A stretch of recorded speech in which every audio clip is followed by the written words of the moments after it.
This is March 11, 1986, Julie Strong and Martha Hartzog interviewing Alice Jean Lenoir, descendant of Charles Maroney, who ran a saloon and cafe in Austin. The topic is Black entrepreneurship on 6th Street between 1890 and 1920. Are you ladies interested in this as a hobby or volunteer, or are you going to publish? I've told you. Do you want me to tell you more about the project? Somebody needs to turn that TV off. Why don't you tell Ms. Lenoir about the project? It's at the bottom. Well, it's black entrepreneurs on 6th Street, and we're trying to find out, who they were, what they did, why they were successful, what was the secret of their success, get a really kind of a profile about them. And they're not all going to be the same, of course. Oh, yes. And this will be an exhibit at the Carver Library. Have you visited there? Oh, yes, yes. In fact, I saw an exhibit. This is part of a previous exhibit, some of the things that were there, and you may have these. I have seen some of them. I went to the Carver and I Xeroxed the file on Maroney. Okay, well, that's the same thing that Mr. Hicks gave me some time ago. I'll take a look at that and I can tell you if I've got all of those materials. Okay. This is the letter. And I have all of these documents. I just can't get to them. Isn't this a sultry afternoon? Yes, it is.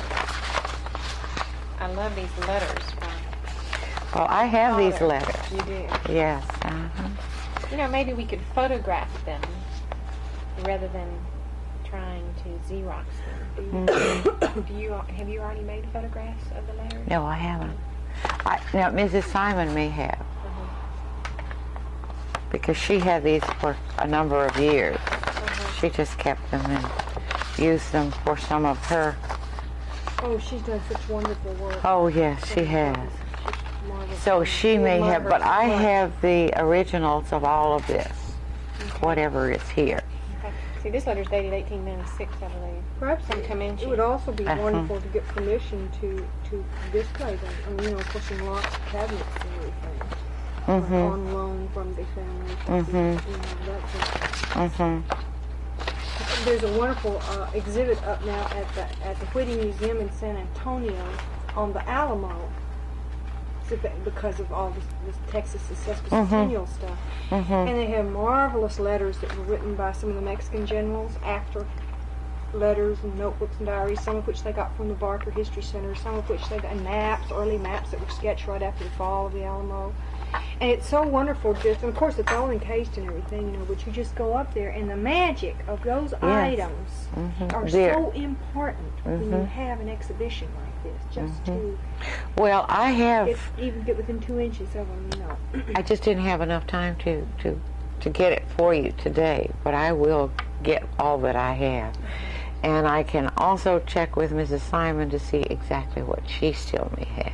Because she never gave me all. I had some old abstracts that were just fascinating to read. On the buildings? Well, I guess there were, if you read each and every one, you could find that particular thing. But evidently that's the way it was done at that time. You bought a book of abstracts. If you were recorded in that, somebody sat down and... Right, well, Oh, it's beautiful calligraphy. I didn't get through to Betty Baker like I told you I wanted to. Oh, Do you happen to know if the Maroney Isaacs building was designated historic recently when you were doing that building research on the buildings on the block? I should have it in my files. I'm sure it was, and I think it might have come through when I was on the landmark. Without the car. No, it's been just real recently. It was just really? a few weeks ago when they were. I was there for another purpose. Anyway, it was up that night, say 2 months ago. I had to leave before the meeting terminated. That name. I think it may be the only building on that block that is a city landmark. Is that possible? Which block? Well, how interesting. Are they all city landmarks? Because they're a district. No, almost many of them are. Oh, really? They're all They're all original in my lifetime. Yeah. They're all in a National Register district, number Right. one. And number two, after that, then they're specifically zoned historic, which gives you certain tax benefits. It also means you can't change the facades without going through the Landmark Commission. I was on the Landmark Commission for a couple of years. But it gives you lots of wonderful tax benefits. Does it really? That's the hook. That's the inducement. Well, maybe that's a turn of the century house. It's been remodeled. It's a duplex now, but that's the house I was born in. If there's really? a tax advantage, maybe. Well, I'm afraid they would want to encourage you to. I mean, if it has to meet all these criteria of architectural. Yeah, it's been interest, changed a little It's bit. been changed. But that wood is still there. Yeah, they do it. They do it. These are the types of things we're going to be talking about. I want to hear. I have a few questions just to try to clarify Mr. Maroney's chronology here in Austin. I want to hear about basic vital statistics. Where born, when, where died, when, wife's name, children's names, where educational attainments were, education was pursued, burial. We'll be asking questions about a lot of questions about his entrepreneurial activities in the restaurant. And then we might take a chance to look at the photographs that you have. And I'll probably ask some questions about the place itself, if you ever remember. Oh, yes, I have great memory. I was there daily. You were? As an only child, there was no one to, play with or what have you, so I went to work with my parents. Catch Martha up on what you told me the other day on the telephone about when your father died relative to your birth. And I was 7 months old when my father died. Natural father. Mr. So Maroney. I didn't know him at all. I have no memory of it. He died in 1933, right? January of 1933. And I was born June of 1932. So, and to my knowledge, I'm his only child. So I think he would have preferred a little boy, but I think he was really delighted to have a child. And I think he was 27 years older than my mother. So my mother was about 27 and he was about 53 or 54.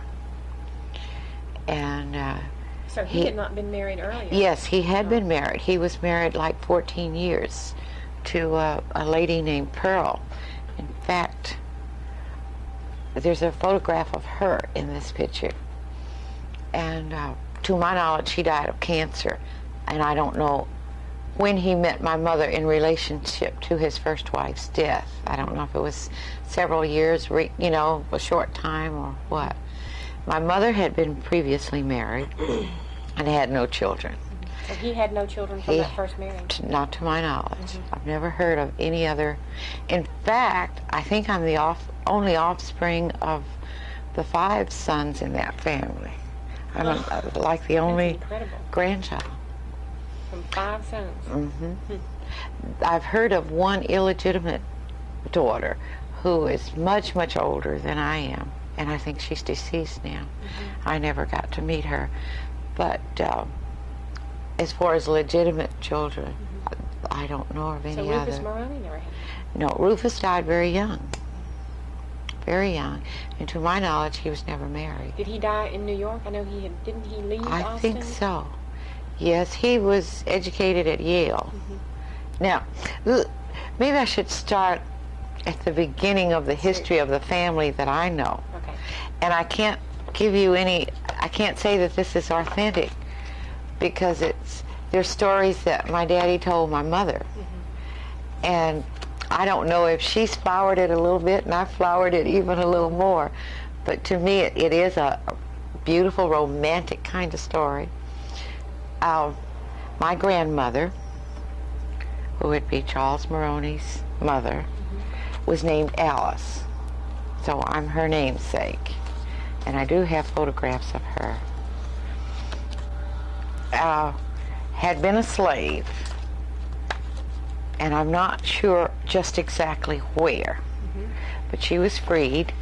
Part of her family had been separated during the trading era of slavery, and from what I've been told, she had a husband and perhaps 2 or 3 sons that were moved away, taken away. And she was left with some plantation or what have you, someplace here in Texas, not too far from Austin, and had 2 daughters.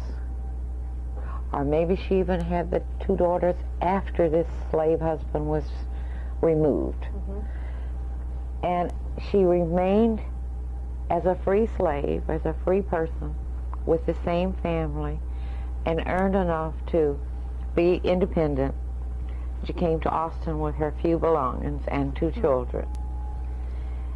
And How long approximately did she remain with that? I don't know, it must have been quite a while, because my dad wasn't born. Slavery ended at 1865.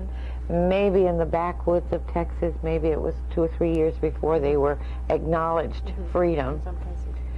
And I'm not sure what time I'm talking about. Okay. But my father wasn't born until sometimes later. So it couldn't have been 1865 or 66 or anything like that. There had to have been a number of years in there. I don't know anything about that.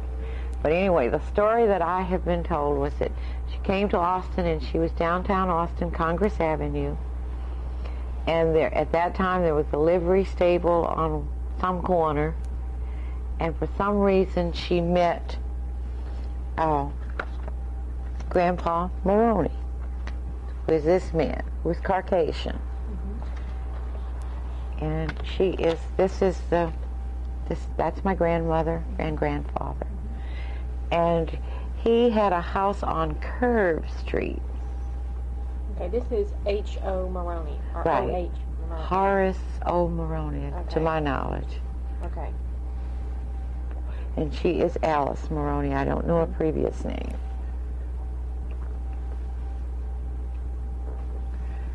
And he had a home on Curve? He had a home on Curve, and from what I understand, he was not here all the time. He traveled the Mississippi River. So he would leave this area by, I guess, wagon, horse and buggy. There were no trains from the stories that I've heard. And he would, so his home was not occupied all the time, and he offered her a place to stay. And she did, but it must have been a pretty permanent arrangement, because they had 5 sons. She had these 2 daughters. Oh, so she came to Austin with the 2 daughters. Okay. And then she had 5 sons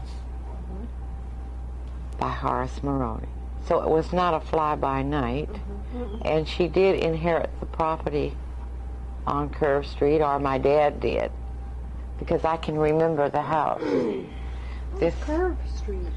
It's, if you go between 11th and 12th Street, near I-35, that's it's one of those streets right in there, which would be right behind Safeway. Safeway is on the corner of 12th Okay. and I-35. It's right in that very hilly area. Yeah. This is the house that I'm speaking of on Curve Street. And I guess, Gingerbread. and I've seen old abstracts of some of this old property that, it was a house and barn, because they had to have horses and carriages and what have you. And I have the original of that. It's very clear. Here's a little boy here now. I don't know who the little boy is. This is, the 2 men are Rufus and Charles, aren't they? Oh, the 2 No, men are his sons. that's Charles, and I think that's George. That's another brother. Okay. And mother is. That's mother, same person. That's my namesake, and this is Pearl Maroney, Charles' wife at the time. I have a feeling this is a relative of Pearl Maroney's. Pearl Maroney was a brown-skinned, medium brown-skinned woman from her photograph. I'm going to need a pair of reading glasses. I can't reach them. Can I just... You can unzip it. Yeah, just unzip it and put it down. It's relatively easy. Okay, there's the clippy. Okay. Oh, my father was the oldest of five. Am I too far? And you from don't that? know the name of the plantation? No. That they stayed. They No. Just Do lost you in know time. that I have no record of that. you don't even know if it's in Travis County or anything? No. Has anybody in the family ever done any Tried to research that? on that for you? No, no one ever has. Well, that would be interesting. Mm-hmm. Now, Alice Maroney and Pearl Maroney both are buried, as well as my dad, buried over in Oakwood Cemetery right over I here. found his headstone, but I didn't see Pearl or Alice Maloney's headstones. Are they next to his? I think so. Okay. I restored his headstone, and I think Pearl and Alice had concrete slabs. Okay. But at the time, I just couldn't afford Now, to who do was them all. Pearl? I got, had a previous wife, Pearl. Yeah, Oh, I see. but I don't know a maiden name. I don't know a family. I've never met any relatives. Okay, so let's Okay. continue. All right. Including a house and barn on the property on Curve Street. Mm-hmm. And at some point, Alice Maroney and her young sons had a store on the corner of Curve Street and Olive Street. And Mrs. Simon would know details of that because she was a little child growing up at that time. So she knew the family during that period. Mm-hmm. And from what I can understand, Horace Maroney traveled from Austin to New Orleans, and I think this is so romantic. And he, by I guess wagon, carriage, or however, and he'd go all the way to New Orleans, just roughing it. He'd change his clothes, and he was a Mississippi gambler. He got on the Mississippi boats and rode the Mississippi boats all the way to Minnesota. I guess that's where it ends, where the scenic and the excursions end. And I think he made his money gambling. He could have had another family there. He could have also had another family in Comanche. In Comanche, Texas? Uh-huh. But if he was making enough money to support all these people. Yeah. I have a feeling that because those letters, he left this family in his very old age. Those letters are referring to Alice and Charles and the family here. But why was he there? This is only my speculation. Why was he not here with Alice and Rufus and Charles? Oh, he went and moved to Comanche. He moved to Comanche. So, again, I have speculation. You don't know when approximately, what decade he moved Oh, I to have Comanche. no. It would be on those letters. What are they, 1896 and 98, and of that period. This is fabulous. Oh, Very yes, good story. if I could, and in fact, my children, all three of them are very talented for writing and composition. Got to get down to where this. I mean, you And go we to talk about Comanche this and, every time we're together. This is wonderful. But I think a fantastic novel could come out of it, a mini-series even. And forgive me for digressing, that's just my personality. So for many years, and it would have to be any number of years because they had 5 sons, that was the routine. He came to Austin. He provided for his family here. He would travel back to New Orleans and make the same. I don't know what periods of time that involved. As my father became older, evidently Alice was a very shrewd manager. My father was the one that had to make sure everything was taken care of as the older son. I don't know exactly what the money involved, or if she was still alive, or if these two were alive. But my father helped educate the other 4 sons. And they were all sent to Eastern schools. Did he not go? He did not go. Did he go to As far as I know, he Mm-hmm. just went through what would be considered public education at that time, about 8th or 9th grade. That's amazing. So the other 4 sons went to the east to school. Uh-huh. And I don't have any documentation on the other 3, but Rufus evidently was the brilliant one and excelled at Yale. And he left Yale and he spent some time as dean of Sam Houston College here and wrote the school song at that period. Mm-hmm. It wasn't used, throughout the school, the life of the school, but he did write a song for the school, and he was there, I don't know what period of time. What did he study? I don't know. It must have been sociology or something like that, because he founded the first Y in Brooklyn, New York.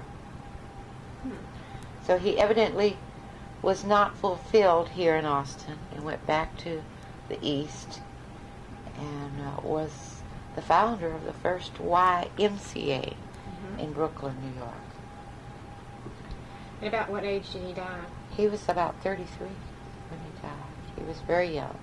What, do you know what of? No, I don't. Out of curiosity. He was a very handsome young man. In fact, we feel that my son Looks like him. looks like him. I think all of the Maroney men are very nice looking. I was noticing that when I went over and yes, here he is. Rufus looks a little more like his mother. The hair and the lip lines. And This one. there's Is that the another. one we're talking about? It is. No, is Rufus in this picture? He's not in No, this picture. he's not in that These are other brothers. And This here's is another good George. picture of Rufus. Yeah, that's Rufus. Is Charles Maroney in? Yes. Which one This is Charles. That's Charles. Uh-huh. Let me get my Now, to my here. knowledge. Yes, this is Charles. Isn't this Charles in this picture? This one? Yes. Uh-huh. Yes, that That's looks Charles. like Charles. Uh-huh. Here's Charles. An older. He's an older man. See, that's Uh-huh. blown up of that. Now, didn't you say that Pearl, who was a shrewd manager, sort of brought No, Charles? Alice. Who was a shrewd manager, brought Charles into taking on more family responsibility. Oh, for yeah. He had the financial- full responsibility of the family because the father was not present. He was probably in Minnesota with his other family. That's what would be so fun about this. Yes. Is to find out how many of those families existed, if any of them. If any. Every place I have gone, I have searched for Maroney's. Oh, you have? I have never found any. I have found M-A-R, but not M-E-R.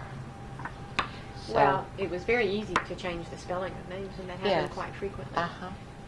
Now, one brother, and I don't know which one, I think it was John. It was Charles, John, George. I'm missing somebody in Rufus. Mrs. Simon would know those. George. Oh, Bill. Bill. So that's Charles, William, George, John, and Rufus. And I don't know the 2 daughters' names. The daughters, though, were not daughters of Maroney. Right. They were Alice Maroney's children. Okay. Well, I think it was John that was working at whatever train depot we had here at that time, here in Austin. And he was sweeping. He was, if you had one drop of black blood, you were considered black, no matter how white you looked, So he was working as a porter, and some white person insulted him and said, you poor white trash, why are you sweeping floors? And I guess it aggravated him to some extent. Maybe he'd had a lot of experiences like that. And was educated, but at that time there were not a lot of jobs. I think that's the main reason for the business. There were not a lot of jobs for black people. Now, when did that happen? I mean, to whom did I that don't happen? know. John Maroney. And So John, John was a partner in the business? no, I think this was previous to the business. Oh.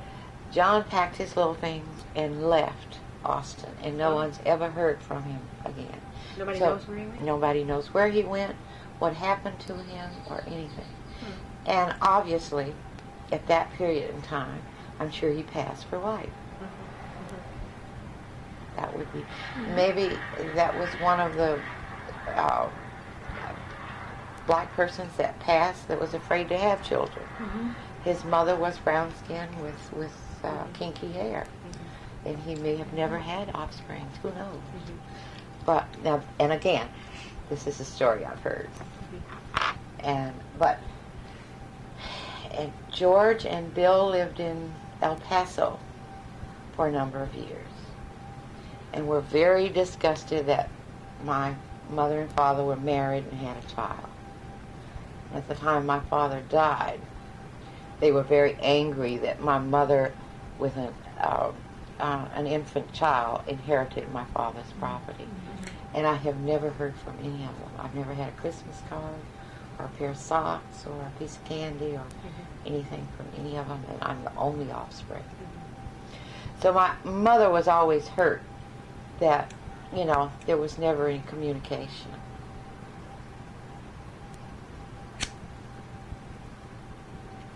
And to my knowledge, they all died early. I don't think any of them lived beyond 50 or 55 years old. Well, maybe a little longer. But anyway, they did not live to the ages that their parents lived to. Rufus died very young. I know my father died at 53, 54, something like that. And I think there's George and William both. Somebody is buried over in the family plot. I have the names confused because Didn't I see his headstone at Oakwood? my dad, yes, and there's another brother buried there. Or two brothers, I'm not sure. Did he die in Travis County? Yes. Strange thing, I couldn't find him in the death index for Travis County. He's not listed. Well, he died right here at 2115 Corner. Died at home. He had pneumonia. And died. I really like to see the death certificates because very often I can pick up a few more scraps of data, birth date and birthplace. Very frequently people don't know that. I don't know. So I can't find a death certificate on him for some reason. That's all right. He's not listed in the death index at the archives. But it was right here. This house. I knew that it was. They didn't even hospitalize people then for pneumonia. There's an Alice Maroney listed That's who my died grandmother. in 1929. And there are several Maroneys who died in 1929 listed in that death index, but Charles Maroney is not listed. Charles Griffin. Could it be Griffin Charles? His middle name was Griffin. I didn't check on the Griffin Charles. I think that they would have told me that because I discussed this. Because I have seen some things that had G.C. Maroney. Oh, you have? Okay. Well, And that Griffin. Okay. And that was in my childhood. Like, you know how kids will sit down with a baby book and old books, and I think I even remember some of his books that had labels. G.C. Maroney. It's just that's really unusual that it wouldn't, because Dr. Yearwood was his doctor. Ada Simon's husband, previous husband.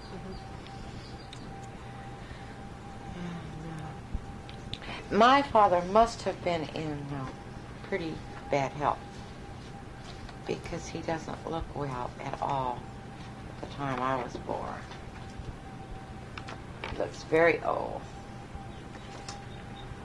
He sure does. And he I was can't. only 53. He was only 53, to my knowledge. He looks like he's in his 70s to me in that picture. And I don't think there's a great deal of time between these two pictures. And see how he had aged tremendously. So he must have been in pretty bad health. He had pneumonia. He had pneumonia and died. He did some bills bonding. And the story of his death, and my mother really knew this, so this should be really authentic. Mm-hmm. He had supplied bail for someone, mm-hmm. and they had left the city or the county. Mm-hmm. And he was a very nice man, but I understand that in personality he didn't care for people to just abuse him. So he went out in the rain. It was a rainy season. I guess sometime in January. No, would have been in December, first part of January, seeking this person that had skipped bail, mm-hmm. and caught a bad cold because she tried to keep him from going. Felt that it wasn't worth whatever money he had invested mm-hmm. in getting out in the bad weather. And evidently his health was not good. He had retired, and I understand he did this periodically. And I'm very much of the same nature. If I get really disgusted or tired of a job or what have you, I'll make methodic plans to get out of that situation. And I think he must have been in bad health. He had not worked for maybe 2 or 3 years. Mm-hmm. And he would take maybe 2 or 3 years off and rest before he would reinvest. And so he closed down the cafe? I think there was a pool hall in there at that time. Uh-huh. And so the pool hall people would run the cafe fine, or what? Or no, I think they had a bar on the side, and probably didn't have food, and put a few pool tables in there. Uh-huh. And then after his death, my mother had problems collecting rent from whomever was renting it. Mm-hmm. And I I was too young to remember any mm-hmm. details of that. Mm-hmm. But I know she made plans of reopening it as a restaurant, and saloon, beer tavern kind of thing. Mm-hmm. Okay. Can I ask you some questions, mm-hmm. or do you have more to tell us? I think that's all I can tell you about that period. Okay. I think they all liked very fine things. You do? And I think I've inherited that. I was just going to say, I think maybe you got some nice things. I love beautiful things. And I understand that my grandmother, Alice, was very much like I am as far as that's concerned. Mm-hmm. She liked to dress very nicely, and she loved look at her jewelry. Crystal and beautiful jewelry. And I'll make sacrifices to buy another piece of crystal. Not that I need it, mm-hmm. but, because I desire it. Mm-hmm. And, my mother was... What is your mother's name? My mother's name was Laura Collins. L-O or L-U? L-U-R-A. Okay. Where was she from? She's from Travis County. From Austin? Well, she grew up in a community called Pilot Knob. Mm-hmm. Mm-hmm. Nearby. Okay. She's of the Collins from Pilot Knob. Mm-hmm. She was the 13th child. This is her. She's very attractive. See. Yes, uh-huh. Mm-hmm. Yes, very attractive. In fact, this is a family at the time of her father's death. At the time of her father's death? Uh-huh. Of Laura's father's death. This is mother and Laura? father. Yes, that's Laura. So what year did they marry? 30, 32, 33, 32? No, they must have married... 31. I was born in 32. So he died in 33. So they must have married 30. Like 31 or so. They never expected to have children. In 1932, people were not planning on having children. She had lost a husband, so she felt she couldn't have children. He'd been married 14, 15 years. Pretty family. They're all nice looking here. And this is mother and father. Now, where is she? To all of those children. He looks German. Collins, I don't know. I have his father's. Maybe he's Irish or... This is his grandfather, right? No, that's his father. Now, where's your mother in this picture? Oh. Who is this? This is D. Collins' father. Uh-huh. Darn. So this is her grandfather. Uh-huh. Your great-grandfather. My great-grandfather. Well, those two really look alike, Yes. don't they? Uh-huh. There's quite a bit of similarity. Yeah, there's been a lot of research on that family, Mm-hmm. but I don't have it all. No. I have I do have some genealogy on them. In fact, I saw it this morning. If you're interested. And D. Collins and Newton Collins both were great entrepreneurs as farmers. Mm-hmm. They acquired a lot of land in Travis County. A lot of land. What is your impression of your mother's role in the cafe, My or mother, in the business? my mother hung on to exactly what my father left her. Mm-hmm. She immediately, there were 2 vacant lots that she inherited, or we inherited. And she built a little house over on 14th Street immediately to, enhance her income. Mm-hmm. People thought my daddy had a lot more money than he did. He dressed well, he ate well, he lived well, but there was not a great deal of cash money. Mm-hmm. And at that time, I guess a little money was a lot of money. Mm-hmm. This was in the height of the Depression. Depression, uh-huh. So he would still He did well. maintain to pay his taxes and eat well and dress well and be comfortable. Mm-hmm. But there was not, at that period in time, there was not a lot of money around. Mm-hmm. And nobody wanted a child in 1932, so I was really a surprise. Would you say that, was your mother an entrepreneur? I mean, it sounds to me as Yes. if she had strong roots. Tenacity. Uh-huh. My mother was a fantastic manager. And I think my mother would, if she were living now and times were hard, I think my mother could eat cornflakes 3 times a day to pay her taxes. She was very determined about certain things. And when I was about 2 years old, she remarried William Isaacs, who at that time she was a very pretty lady and he was a very handsome man. Here's a photograph I have several. There's one of my daddy. I sort The of older man, not the youngster. This one right here. This one. See, by this time my mother's like 30, and by the time she met William Isaacs, this is a much later picture. That's the Sesquicentennial Boston Hotel, isn't it? In the background. That's it. There's another picture of Charles Malone. Rufus. I have a real Now young. this is your mom and you, right? Yes. So anyway, she met and married William Isaacs, who was a wonderful father to me. I really am very lucky. I had wonderful parents. Wonderful parents. I mean, I understand Charlie Maroney was just a fantastic human being. Well, she was lucky enough to meet and marry another man that, as far as I'm concerned, was just as fantastic.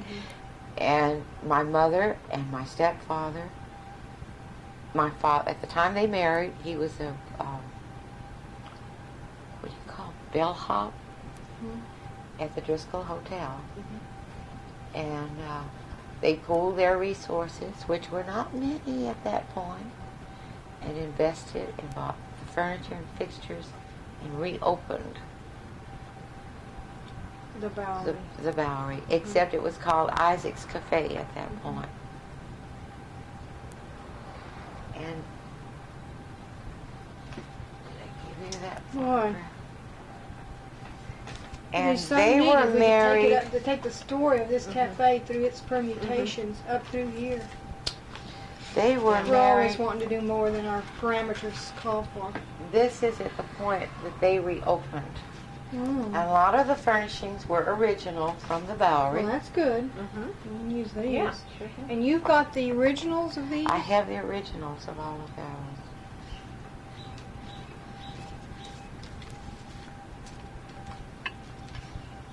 Oh. Is this your mother at the front? At the Uh-huh. Let me come around there. And I can point out. So some of these furnishings date from our era. That would have been 1937. See how we are on this. Yeah, that's my I've mother. forgotten to pay That's attention to this. my stepfather, William Isaac. And a few of the faces I recognize. That's my daddy's brother, Vance Isaac. And a close friend, Lee Brooks? No. Can't remember his first name. His last name was Brooks. I even remember her. I don't remember her name. Look how she is. They're kind of button up something. This is That in the was 30s. 1937. I'm not sure of the date on that. My daddy was in the legislature here then in the 1930s. And you know what? He stayed at the Driscoll. He may have known my dad. My stepfather. Now, I always refer to my stepfather as my daddy. Well, of course he was That was daddy. That was the only daddy I a knew. couple years old. And,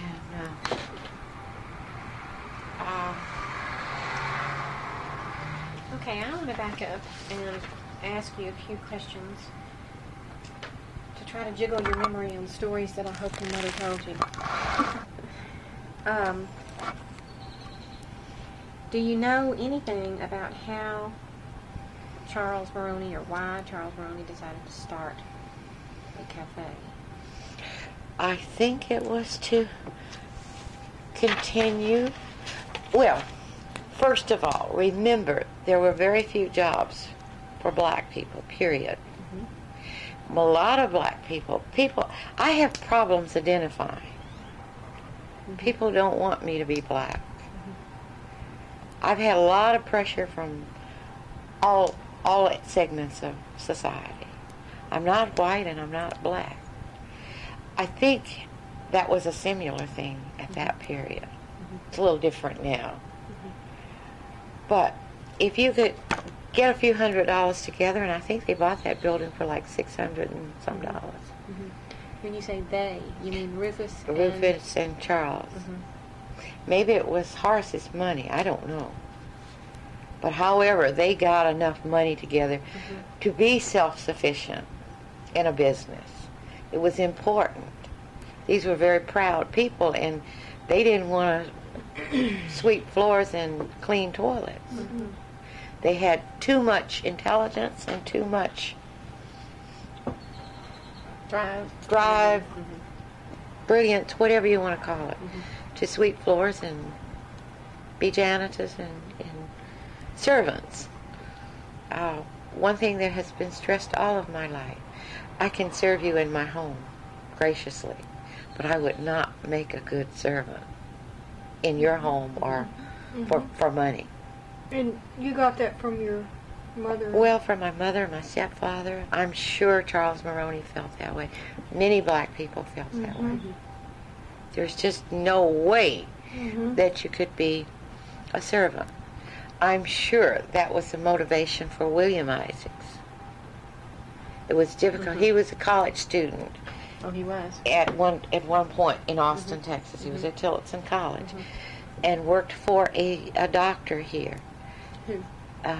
Eckhart's, Dr. Eckhart. And I don't know which one. There were a large group of Eckharts at one time. There were doctors here. But to walk completely across town and milk Dr. Eckhart's cows and take care of animals and what have you, he just couldn't do it. He gave up school to have an easier job at a hotel. And I'm sure at the point in time he met my mother, he worked real hard to save money so they could go back in the business. That way he would be an independent businessman. He would not have to be a servant. Oh, you're talking about John Isaacs? No, William Isaacs. William Isaacs, okay. And I have, just knowing them as I did, I know that period, that was only a transition period just to keep himself going, to work in a hotel. So you're saying that entrepreneurship was, for many people, the only alternative. That's right. Yeah. Be 'Cause very they couldn't thrifty. be accepted in working.